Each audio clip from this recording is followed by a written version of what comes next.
Math class 10 chapter number 6 जिसका कि नाम है त्रिभुज। और इसमें खास रूप से बताया गया है, विशेष रूप से बताया गया है समरूप त्रिभुज के विषय में। तो सबसे पहले आप त्रिभुज चैप्टर का आज बेसिक समझेंगे। बेसिक के बाद कल की क्लास में 1 अंक वाले प्रश्न, फिर 2 अंक वाले प्रश्न, फिर 4 अंक वाले प्रश्न और फिर 6 अंक वाले प्रश्न। तो सबसे पहली चीज़ आपको समझना है कि समरूप त्रिभुज किसे कहते हैं। समरूप त्रिभुज को इंग्लिश में सिमिलर ट्रायंगल बोला जाता है। तो कोई भी दो त्रिभुज समरूप त्रिभुज होते हैं कब? अगर उनके संगत कोण बराबर हो। जैसे अगर कोण ए बराबर है कोण बी के, कोण ए बराबर है कोण पी के, इसका मतलब कि अगर ये 30 अंश है तो ये भी कितना है? 30 अंश। ए और पी कैसे कोण हैं आपस में? संगत कोण। अगर मान लो ये बी 50 अंश है और क्यू भी फिर कितना है? 50 अंश। मतलब कोण बी बराबर है कोण क्यू। बी के संगत कौन सा कोण है? क्यू। इसी तरह जो कोण सी है ये किसके बराबर है? कोण आर के। जो सी है वो किसके संगत है? आर के। मान लो अगर ये 100 अंश है तो ये भी 100 अंश, क्योंकि संगत कोण आपस में कैसे होते हैं? बराबर। तो किसी भी दो त्रिभुजों में अगर ये कंडीशन दिखे कि ए बराबर पी के, मतलब ये कोण इसके बराबर हो, ये वाला कोण इसके बराबर हो और ये वाला कोण इसके बराबर हो, तो दोनों त्रिभुज कैसे होते हैं? समरूप होते हैं। और समरूप होने की दूसरी कंडीशन होती है कि उनकी जो संगत भुजाएं हैं वो समानुपाती हों। समानुपाती का मतलब एक ही अनुपात में। तो संगत भुजा का मतलब जैसे ये ए बी है तो इसके संगत क्या है? P Q. मान लो ए बी आपकी 3 सेंटीमीटर हो और पी क्यू कितनी हो? 6। तो यहाँ से अगर आप ए बी और बटे पी क्यू लिखेंगे तो ए बी आपकी है 3 और पी क्यू है 6। तो 3/6, 3 एकम 3 और 3 दूना 6। मान लो ये अगर आपकी है 5 AC और ये PR आपकी कितनी है? 10, क्योंकि AC के संगत कौन है? PR। तो आपका AC मतलब ये वाली भुजा बटे PR ये वाली भुजा बराबर AC आपकी 5 है बटे PR आपकी 10 है। तो 5/10, 5 एकम 5 और 5 दूना 10, ये भी हो गया 1/2। अगर मान लो ये BC आपकी ये 4 सेंटीमीटर हो और QR ये आपकी 8 सेंटीमीटर हो, कितनी हो? 8। तो अगर आप BC बटे QR लिखेंगे, BC बटे QR, तो ये देखिए BC आपकी 4 है और बटे QR आपकी 8 है। तो ये 4 एकम 4 और नीचे 4 दूना 8। तो आपने क्या देखा कि AB बटे PQ भी 1/2 है, AB बटे PQ। इसी तरह AC बटे PR ये भी है 1/2। इसी तरह BC बटे QR ये भी है 1/2। मतलब ये तीनों अनुपात कैसे हैं? बराबर। यही मतलब है इसका कि संगत भुजाएं कैसे हों? समान अनुपात में हों, मीन्स बराबर हों। तो त्रिभुज कैसे होते हैं? समरूप। तो मान लीजिए ये ABC कोई त्रिभुज है और हमने क्या किया, इस BC के समांतर एक रेखा खींच दी, कोई भी ऐसे DE खींच दी। हमने क्या किया, ये जो BC थी, BC के समांतर, ये समांतर का चिन्ह होता है, कौन सी रेखा खींच दी? DE खींच दी। तो BC के समांतर अगर हम DE खींचेंगे तो क्या हो जाएगा?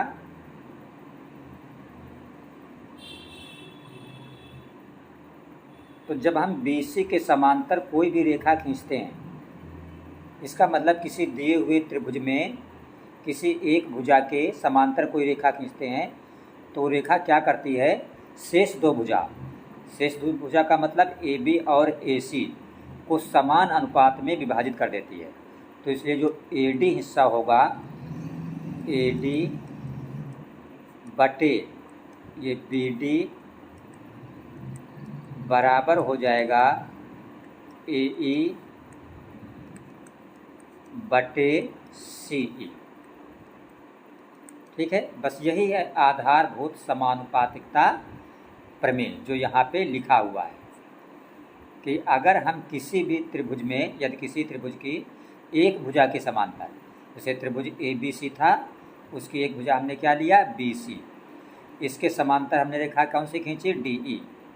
तो ये शेष दो भुजा ए बी और ए सी को समान अनुपात में विभाजित करती है, मतलब ए डी बटे बी डी बराबर होगा ए ई बटे सी ई। इसे ही कहा जाता है आधारभूत समानुपातिक का प्रमेय। अब इसी का उल्टा क्या होता है, इसी का उल्टा देखिएगा, जैसे ये कोई रेखा डी ई है, ठीक है, और मान लो ये ए डी हिस्सा कितना है, 2 सेंटीमीटर, और बी डी हिस्सा है 4।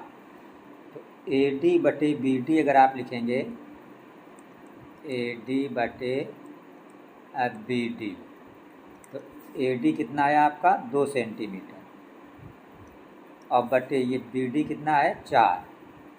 तो 2/4 का मतलब क्या हो जाएगा, 2 1 कम 2, 2 दूना 4, 2/4 कहो चाहे 1/2 कहो। इसी तरह अगर ए ई आपका मान लो 3 है और ये सी ई आपका 6 सेंटीमीटर है, तो ए ई बटे सी ई जो आपका होगा, ए ई बटे सी ई, तो ये ए ई कितना है 3 है, और बटे सी ई कितना है 6 है।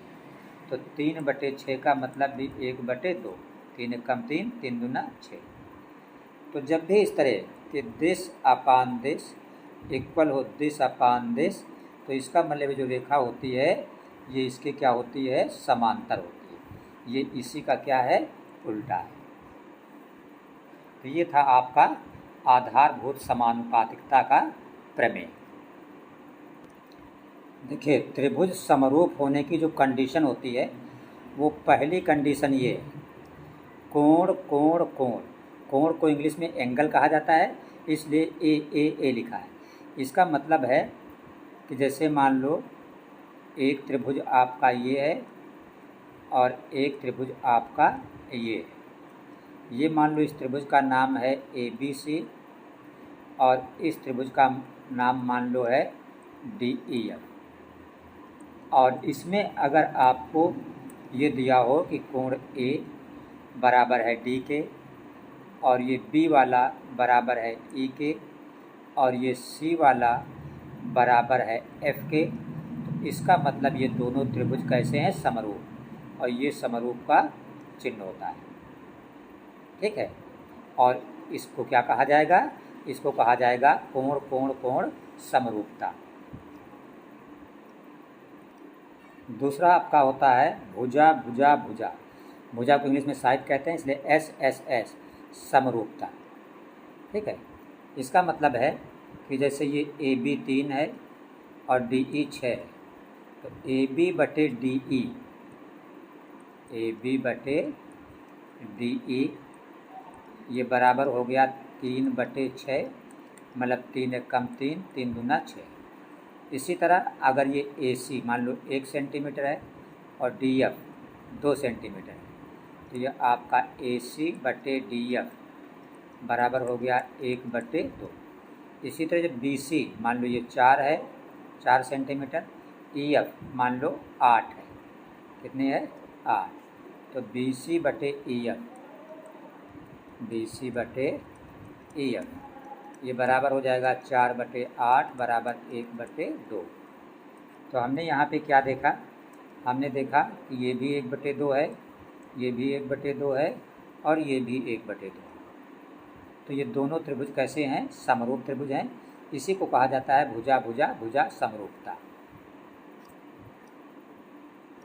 तीसरी कंडीशन आपकी है, इसे कहा जाता है भुजा कोण भुजा। दो भुजा हैं और बीच में क्या है, कोण।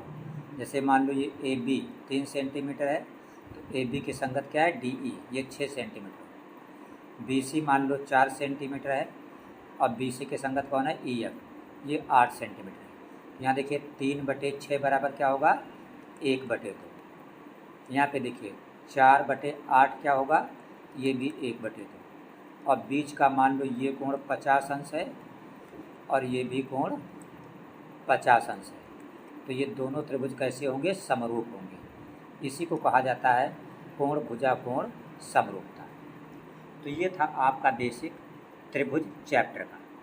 कल इसके हम लोग करेंगे 1 अंक वाले प्रश्न, जो काफ़ी इम्पॉर्टेंट है आपके बोर्ड एग्जाम 2026 के लिए। इसलिए चैनल को आप सब्सक्राइब अवश्य रखें। डेली शाम 7 बजे हमारे चैनल एक्सपोजिट पर विजिट करें।